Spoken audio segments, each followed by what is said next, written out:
Hey, what's up, guys? Welcome back to the channel. Hope you guys having a good day today. As you can see, the market's having a good day today.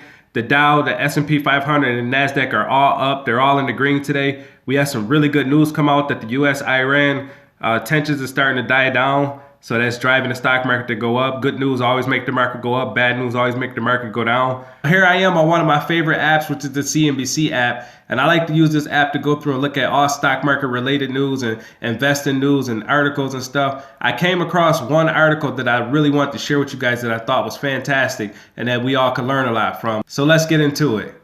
All right, here we go. The title of this article is "Here's How Much Money You Have If You Invested $500 a Month Since 2009.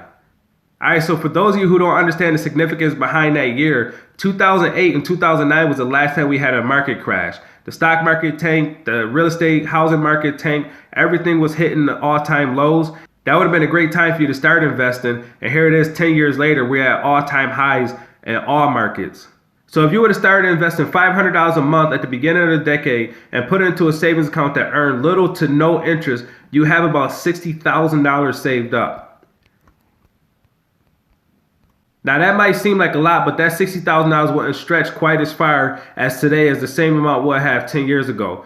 And it would be worth even less another 10 years from now, and that's due to inflation.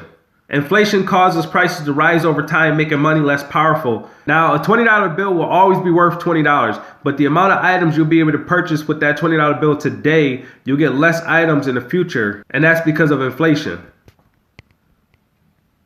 So over the past 10 years, inflation has typically risen between 1% and 3% per year. In 2019, it was about 2.1%. So that means you would have needed around $72,000 to purchase the same amount of goods that you would have bought 10 years ago for $60,000.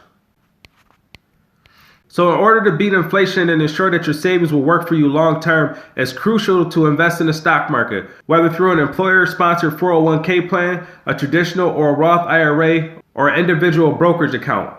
So an individual brokerage account could be set up through E-Trade, Robinhood, Webull, Fidelity, Charles Schwab. I've done a couple of review videos already on some of the investment platforms, so check them out. So where you choose to invest your money within those investment vehicles matters too, because the amount you earn from the market hinges on the rate of return your investments garners.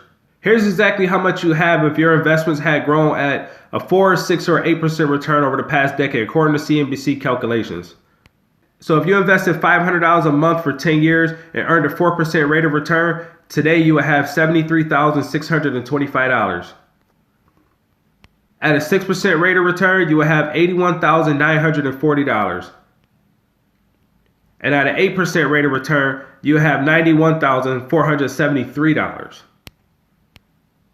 Now, if you would have invested in companies such as Amazon or Google, whose stocks saw impressive returns over the past decade, your investment would have grown much faster than 8%. However, investing in individual companies is risky. So pretty much what this is saying is based off of your investment vehicle, you could have got an average return rate of 4 to 8% per year for the last 10 years. And if you would have invested into companies on an individual basis, let's use Netflix as an example, you could have got a 4,000% return over the last 10 years.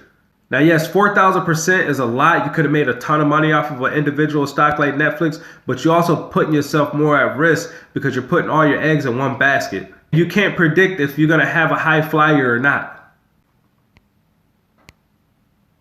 So other investments such as low-cost index funds might not have been the absolute most lucrative over the past 10 years, but they are far less risky, which make them a good long-term choice. Now, an index fund is made up of all the companies inside of a certain index, such as the S&P 500. They tend to weather market volatility a lot better. So pretty much, let's just look at it like this. Let's just say you got 10 stocks, and out of those 10 stocks, 4 of them go way down and the other 6 go way up. You may or may not actually make a profit because you got 6 of them that went up and 4 of them that went down. Or you might have one that go way up or one that go way down to cancel each other out. But if you're investing into an individual company and that company tanks, you're taking a loss. So in the past decade, the S&P 500 had a total return of 225%. So if you started investing $500 a month in the S&P 500 index fund for the last 10 years, you have $120,000 today, according to CNBC calculations. That's just about double what you would have earned if you just left your money in a savings account. Now, I know what a lot of you are saying. But Eric, $500 is a lot of money. Yes, $500 is a lot of money, but if you figure out a way to increase your income and also budget and budget correctly, you can get that $500 and put it to work for you. That way you can have a better, brighter future. So what's most important is that you start investing as early as you can to give your money as much time as possible to grow. I talk about that in other videos, investing for the long term, getting started, compound interest. If you're new to the market, that might seem overwhelming, but it doesn't have to be complicated. Here are a few easy ways to get started. So you can sign up for your employee's 401k plan to take full advantage of any of the company's match, which is essentially giving you free money. You can contribute to a Roth IRA or a traditional IRA which has tax advantages. You can also consider automated investment services known as robo-advisors that do the heavy lifting for you.